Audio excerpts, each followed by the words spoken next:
Our next speaker is Doug Woodring, and he's come all the way from Hong Kong to join us, and he's the managing director of the Ocean Recovery Alliance, and it's a nonprofit organization that is bringing together innovative solutions and technology to really look at ocean health, improvements in ocean health. They're involved in everything from plastics to what are the governing possibilities, the governance possibilities for oceans, and to really make ocean health the top priority in decision making. He was awarded the 2018 Prince Prize of Prince Albert for innovative philanthropy. He was also United Nations Environmental Climate Hero. I'm not sure what year that was. And this is the first NGO in the world to be working with both UNEDP and the World Bank on plastic pollution and ocean issues. And he's the founder of the Plasticity Forum and the Committee on Wharton's Institute for Global Environmental Leadership. Please welcome Douglas Woodring.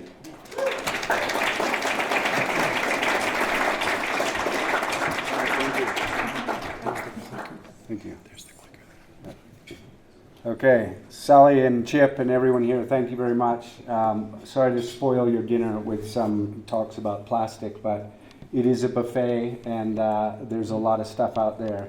The challenge that we face is you all probably hear about the 7 families of plastic, but in fact there are 40,000 more of those types that live in the 7 families. And the problem is, you heard it today with climate, no one's paying to play the game. So you're able to produce and package and different sizes, different shapes, different colors, and no one's taking ownership or putting a cost or reward on that. This particular picture is interesting because the kid is picking up straws because there's an economic value to do that and spend his time doing it, and therefore it's showing that that economic cycle can happen. The new norm. Much of the world grows up in this, and people say, oh, we have to educate. Well, the problem is a lot of the teachers who are now teaching in the schools around the world grew up in this environment, and they don't know how to teach other than this because this is what they see and they grow up in every single day. So if we're going to get the youth to understand how to change this, we have to create all kinds of different mechanisms. And this really is one of the toughest, I would argue, environmental challenges in the world today because of the complexity of the material. Plastic, unlike climate change, impacts billions of people every day. You can argue where climate change is hitting at this point, whether it's dry or wet, but every day people get impacted by water pollution, health issues, fishing issues, tourism issues, and all of those things cause a problem with resilience. You've all seen, I'm sure, issues with birds and animals. The point to remember is that it is not just about the ocean. Everything that needs to be solved with plastic, other than fishing gear, is from land and the cities that we live in and the companies that we work with. So every animal will put plastic in its mouth if it can fit it in its mouth.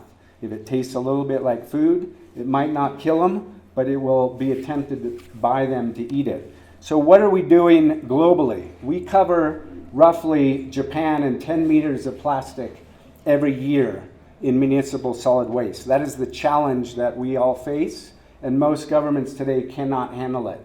If we believe in population growth estimates, and you believe we're going to hit a few more billion people who are consuming more, we will have Spain, New Zealand, and Japan in 10 meters of waste in maybe 30 years. And there's almost no government today that can handle that. Now, along with that comes a huge amount of opportunities, and that involves energy, new materials, reduction in material. The reason we really have a problem today is the $4 trillion plastic market, of which they've just added a few $100 billion worth of new capacity because of fracking, which is so cheap now to create virgin plastic from. That this gap is really what's killed us globally, which is plastic production, and the bottom line is a flat line in investment in recovery and recycling capacity. So whether you believe in recycling or not, there's many different ways to slice this puzzle. It's just like carbon. And the problem is we have not many Elon Musks and not many people in that bottom sector. This is where clean tax cuts come in, the Clean Capitalist Coalition. Rod Richardson, we're one of the members of that group from overseas.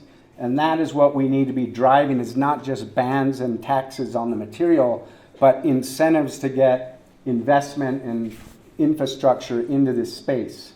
Unsound disposal per capita, that means the richer the country you are, the less likely you are to burn it, dump it, or let it go into the water. Most countries don't have that capacity, so they're left there stranded. Recycling per capita, same thing. You can have curbside recycling. You can have trucks come through your city only if you're rich. And if you don't have that, even if you're a citizen who wants to do something good, you have nowhere to put it because there's no infrastructure there for that stuff to go in. 40% of the world's garbage is now burned like this, and no one in the plastic fighting space that I know of even talks about this issue. Because once it's burned, we don't see it. So they burn it at night. You have three big problems: immediate respiratory, black carbon, which is bad for climate because that absorbs heat, and the toxins that then go from that plastic, which used to be just organic material, into the ocean, the land, the soil, and everything else. This is the real challenge. The resilience that we talk about for climate change, save the people, put up a seawall, make sure they don't get flooded.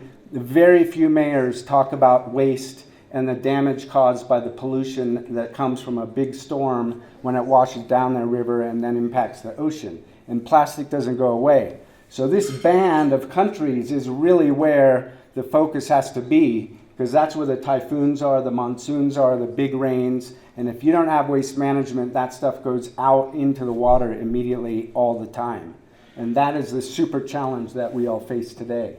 You might have heard the story about 10 rivers being the 10 biggest polluters. I don't believe those numbers at all. There's hundreds of thousands of rivers and creeks, and it's usually the smaller ones that put the stuff into the water. If you go to the Yangtze, you won't see anything on the top of the water going out to the river. Yes, there is stuff on the bottom because a lot of plastic sinks, but you can't take the focus off the 10 rivers and expect that we're going to solve the problem. It's all over the place. Shipping air. How many really think about the rigidity of the way that we package stuff, and when it's garbage, it's air wrapped in plastic. And that takes up to 8 or 9 times more space in a truck that's moving it from point A to B, with 9 times less value for the recycler or the truck driver, 9 times more air pollution, 9 times more traffic, if we, as opposed to shredding it or grinding it, even at the local level in the village. And that's what we're looking at, trying to promote. We did a study recently on all of the waste that China has stopped, and many countries now stopping from being exported to. Europe for 10 years sent 950 million tons to Asia. If you assume that 10% of that, which is a low number, was bad plastic and could not be recycled, and just think, if someone's buying container loads of plastic, they are going to try to recycle it because they paid money for it. They're not going to just dump it. If you sent 10% of that back, which was bad, you'd have 95 million 40-foot containers back in Europe. And that's about the length of Barcelona to Amsterdam, of the stuff that we've been sending overseas. Now, I'm not saying that that necessarily is bad, because right now you have all the countries who are putting up barriers to imported waste. But what that basically means is that you can have big multinationals sending you products, sending products to 180 countries. 175 of them might have the capacity to recycle. And you, as that owner of that brand, are not taking responsibility of what's happening with that material when it gets exported. If we put up the barriers, the guys who know how to recycle aren't able to do that. They can't even get the feedstock for their machines. And we're putting the onus on every little country to then come up with their own solutions of the stuff that got imported to them and how to deal with that second life material. So I went into the belly of the whale, not the same whale that Paul works with, but basically the recycling belly. And I'm going to show you something that even I haven't seen in 10 years. And it's a pretty interesting story on plastic and recycling. What this is a factory, because China closed the borders for importing material, the factories in China that used to recycle all of our waste don't have any feedstock because the local recycling capability is not good enough to get raw material to keep the factories running. So these guys have gone to different countries, and what this was, it looks dirty, but it actually is an incredibly good system to capture the material that needs to go somewhere. And if we're not capturing it in some way to make some kind of use of it, there's no incentive whatsoever for anyone else to do that collection unless you want to incinerate it or maybe landfill it. So I'll go into the next ones. But the theory that we like to talk about when we're looking at rivers is the broken window theory. If anyone's remember that from New York.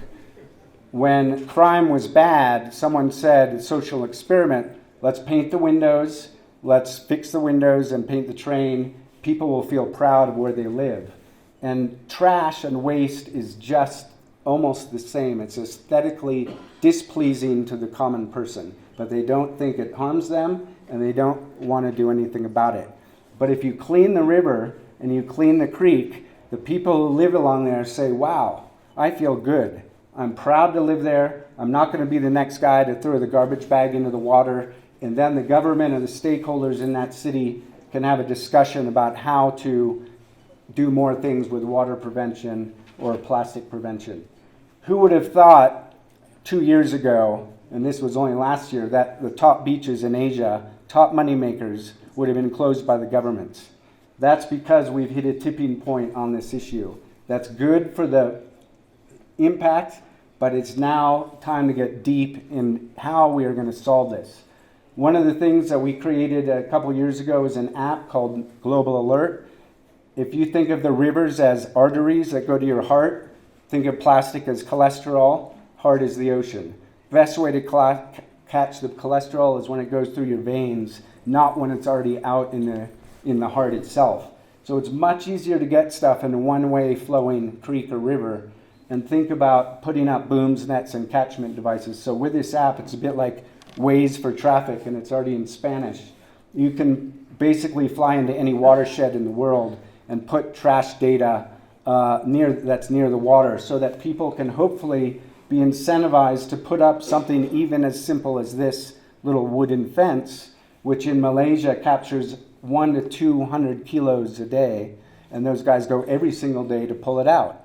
They don't have anywhere to put it yet. They do take it to a landfill, but at least they've gone to that first step of capture and don't let that stuff keep going. These can be designed in all different ways and shapes and forms, and this is something that the land-based community can do a huge amount of in terms of helping what goes to the water.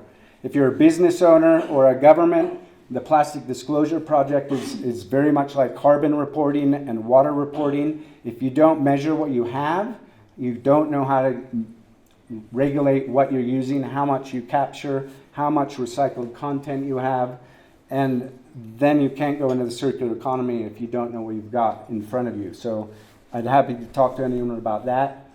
Something on the positive side, there's many solutions. There's definitely not one solution. Mixed dirty plastic is a super challenge for the world because recycling, the expenses go up immediately when you have to clean, sort, and purify something before it goes into that machine. And that's where fracked plastic and all the virgin material has a serious unfair advantage in trying to recover value from this. So now if you grind this and put it through a certain processing, you basically can make lightweight aggregate, which all the cement company on the planet needs. You're not going to mine the rivers or mine the mountain. You're not going to make the whole the block from this, but 10% or 9% can give you lighter weight, a little more insulation, 15% more strength, and you sucked up a huge amount of mixed dirty plastic that will never otherwise get touched unless it gets burned or thrown into a river. So this is in Costa Rica with Habitats for Humanity. They make homes for the underprivileged. They just built 125 houses, 200,000 blocks were used, and at that percentage it was 68 tons of plastic. That's 68,000 kilos of material that would not otherwise found a home. And so this is what is coming out into the world. There's great opportunities. A lot of you in this room are working on them. We need you to be louder, bigger, stronger. The donors out there, collaborate, because we need to make these success stories super strong and loud, told by video people like Henry, who helped me build that video, which you didn't see, but come see me later. This is our next event. We run it every year, a couple times a year. It's going to be at the UN headquarters in Bangkok, called Plasticity, and it's all about reconstituting something that is a very big problem today. And if we can't reconstitute it, there's very little way that we're going to be able to just avoid all of it and continue our life without it. So we've got to figure out ways to deal with this. So thank you very much.